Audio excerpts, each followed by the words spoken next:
हाय दोस्तों, welcome to बात बिगड़ी है। कैसे आप लोग? आई होप आप लोग सब अच्छे हैं। मैं भी बहुत अच्छी हूँ। तो आज हम बात करने वाले हैं बिग बॉस 18 के मोस्ट कंट्रोवर्शियल टॉपिक के बारे में कि क्या बिग बॉस विवियन को बहुत ही ज़्यादा फेवर कर रहे हैं और दूसरी तरफ दिग्विजय को बहुत ही ज़्यादा टारगेट कर रहे हैं। उससे पहले अगर आप बिग बॉस के फ़ैन हैं तो प्लीज़ वीडियो को लाइक कर दीजिए और चैनल को ज़रूर से सब्सक्राइब कर दीजिए। तो अब बात करते हैं विवियन को जो फेवरिज्म मिल रहा है उसके बारे में। तो यहाँ पे जब से दिग्विजय का एंट्री हुआ है, फर्स्ट थिंग कि जब दिग्विजय का एंट्री हुआ तो फर्स्ट डे को ही बोल दिया गया कि ये टॉप 2 है या विनर का, ये और एलिस टॉप 2 है। बट एलिस तो ऑलरेडी शो से एलिमिनेट हो गई है। बट विवियन को ये बहुत ही ज़्यादा दूसरे लोगों को डिमोटिवेट करने का ये चीज़ है। अगर आप पहले से शो के स्टार्टिंग में, ये तो कभी नहीं हुआ कोई भी रियलिटी शो में कि आप शो के स्टार्टिंग में बता दो कि ये टॉप 2 है, तो ये दूसरे कंटेस्टेंट के लिए बहुत अनफेयर था मेंटली। ठीक है। उसके बाद जितना भी टास्क हो रहा है, जो भी हो रहा है वो विवियन के सराउंडिंग्स में हो रहा है ना। या तो विवियन को संचालक बना दिया जाता है या फिर विवियन को यहाँ पे पोस्टमैन वाला टास्क में उसको ये बना दिया था, पोस्टमैन बना दिया था। फिर उसके बाद वो टाइम कॉर्ड वाला जो टास्क था जिसमें हैंडल पकड़ के रखना था, उसमें उसको संचालक बना दिया गया। वो फर्स्ट टाइम कॉर्ड जब बना था उसमें दो लोग थे जो मेन कैरेक्टर थे, करण और विवियन। बट उसमें भी आप देखो तो विवियन को बहुत ही ज़्यादा ये मिला गया कि उसकी सराउंडिंग्स पे बनाया गया ये टास्क भी। बट ठीक है, ये बात ठीक है यहाँ पे कि ये शिल्पा जी का गलती था कि शिल्पा जी ने विवियन को यहाँ पे चूज़ किया ऑन टॉप ऑफ करण। तो यहाँ पे बिग बॉस को क्या ही बोले, ये तो शिल्पा जी का गलती है कि वो इतना अच्छा उसका दोस्त था फिर भी उसके बावजूद जाके वो विवियन को फेवर कर दी। बट बाकी भी बहुत सारा चीज़ है जहाँ पे अगर विवियन कोई रूल तोड़ता है, जैसे कि लाइव में कॉन्वर्सेशन हुआ है कि रजत को पता चला कि बाथरूम में सिगरेट पिया, जबकि बाथरूम में सिगरेट पीना अलाउड नहीं है। यहाँ वहाँ पे एक अलग से सिगरेट रूम बना है, वहाँ पे जाके पीना है। बट उसके लिए कभी भी विवियन को कुछ बोला नहीं गया। अगर वो कोई और भी रूल तोड़ता है तो उसको कुछ बोला नहीं जाता। घर का वो कोई काम नहीं करता है, वो झूठ मूठ का अपना एक काम बना लेता है या फिर ये बोल देता है कि टाइम गॉड कोई काम नहीं कर सकता, तो इसमें भी कोई कुछ नहीं बोलता है ना। और बाकी भी जो घर वाले हैं, पता नहीं क्यों ऐसा ऑरा बना दिया गया है बिग बॉस के द्वारा या होस्ट के द्वारा कि विवियन के अगेंस्ट बहुत ही कम लोग बोलते हैं। और जो एक इंसान है जो बोल सकता है जो है अविनाश, वो तो उसका दोस्त है तो वो तो कुछ बोलता है नहीं। बट बाकी करण से एक्सपेक्टेशन है, बट करण भी बहुत ही कम ही बोलता है, कुछ भी ज़्यादा बोलता नहीं है। रजत से तो एक दो बार लड़ाई हुआ है विवियन का, तो रजत वहाँ पे थोड़ा बहुत बोला है।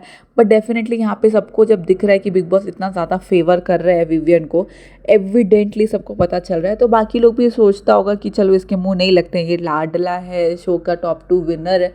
तो ये बहुत ज़्यादा लोगों को डिमोटिवेट करने का चीज़ है। सेकंड में यहाँ पे दिग्विजय को जब से उसका एंट्री हुआ है तब से उसको बहुत ही ज़्यादा टारगेट किया जा रहा है। इसके पहले करण को टारगेट किया जा रहा था, सब चीज़ में करण का गलती बताया जा रहा था कि वो माचिस का तिल्ली है, ये है, वो है। ठीक है, वो उसका स्ट्रैटेजी है। जैसे आपको लग रहा है कि यहाँ पे विवियन बैठ रहा है और वो कुछ नहीं कर रहा है या फिर बहुत ही कम बातचीत करता है, वो उसका स्ट्रैटेजी है या फिर उसका पर्सनालिटी है। तो ये भी करण का पर्सनालिटी है या फिर उसका स्ट्रैटेजी है कि वो दो लोगों का कुछ अगर कॉन्वर्सेशन या कॉन्फ्लिक्ट चल रहा है तो वो उसमें वो पॉइंट भी ले आता है जिससे वो कॉन्फ्लिक्ट बढ़ जाए। ठीक है, ये उसका पर्सनालिटी है। गलत है सही है ये तो जनता डिसाइड कर लेगी, राइट। ये तो पब्लिक, हम जैसी पब्लिक है वो डिसाइड कर ही लेगी। बट यहाँ पे उसको ये चीज़ हाईलाइट कर करके दिखाना और दूसरों का गलती को ढकना, ये बहुत ही ज़्यादा बायसनेस है। बट जब से दिग्विजय का एंट्री हुआ है ना, तब से थोड़ा सा माहौल चेंज हो गया है। करण के जगह पे दिग्विजय का फोकस आ गया, दिग्विजय को टारगेट करने का। अब पहले जब दिग्विजय एंट्री किया था ना तो मुझे भी थोड़ा अच्छा नहीं लगा था, क्योंकि वो हर जगह सिर्फ रजत के पीछे घूम रहा था। और जाके जब वो विवियन का बेट ले लिया था ना, तो मुझे वो भी चीज़ अच्छा नहीं लगा था, क्योंकि एक तो उसको इस चीज़ का लिहाज रखना चाहिए था कि विवियन उससे एज में बड़ा है, तो तजुर्बे में बड़ा है, तो इस चीज़ का लिहाज रखना चाहिए था, बट उसने रखा नहीं। दूसरी बात, अगर उसको कोई हेल्थ इश्यूज़ है, जैसे विवियन को साइनस का इशू है जिसकी वजह से वो एसी में नहीं सोता है, तो ये बात भी दिग्विजय को सोचना चाहिए था और रजत के पीछे ये काम नहीं करना चाहिए था जो रजत ने किया। तो यहाँ पे दिग्विजय का 100% गलती था। बट अभी क्या है, दिग्विजय का गलती नहीं होने के बावजूद भी उसको टारगेट किया जा रहा है, जहाँ पे उसको ये बोला जा रहा है कि आप कशिश के साथ क्लियर नहीं हो, जबकि वो 1000 बार क्लियर कर चुका है कि मेरे को उसके रहने नहीं रहने से कोई फ़र्क नहीं पड़ता। प्रीवियस शो में जो भी उसने मेरे साथ किया वो मैं भूल नहीं सकती हूँ। ये इससे ज़्यादा क्लियर और कौन क्या कर सकता है। बट नहीं, उसको जानबूझ के उसका कॉन्वर्सेशन पूरा उसका और कशिश का बैठा के 7-8 घर वालों लोग को सुनाने का क्या ज़रूरत है। आप क्या ईशा का कॉन्वर्सेशन पूरा सुनाते हो किसी को? ईशा का और जो अविनाश का होता है, या ईशा का एलिस का जो भी कॉन्वर्सेशन होता था वो आप सुनाते थे क्या किसी को? नहीं सुनाते थे। तो यहाँ पे आपको दिग्विजय के अगेंस्ट सबको इतना करने का क्या ज़रूरत है? रजत जो दिग्विजय को बहुत ही स्ट्रांगली सपोर्ट कर रहा है, जो भी XYZ रीज़न होगा, गलत रीज़न है उसका, कास्टिज्म है या जो भी है, तो बट वो एक दिग्विजय को बहुत ही ज़्यादा सपोर्ट कर रहा था, तो उसके भी आप चाह रहे थे कि रजत उसके अगेंस्ट हो जाए, और वो थोड़ा बहुत वो हो भी गया है। बट यहाँ पे आप करण को भी मैनिपुलेट करने का कोशिश करते, बट करण अपना पूरा ग्राउंड एकदम स्ट्रांगली स्टैंड कर रहा है कि ठीक है, वो ऑलरेडी ये बात क्लियर कर चुका है।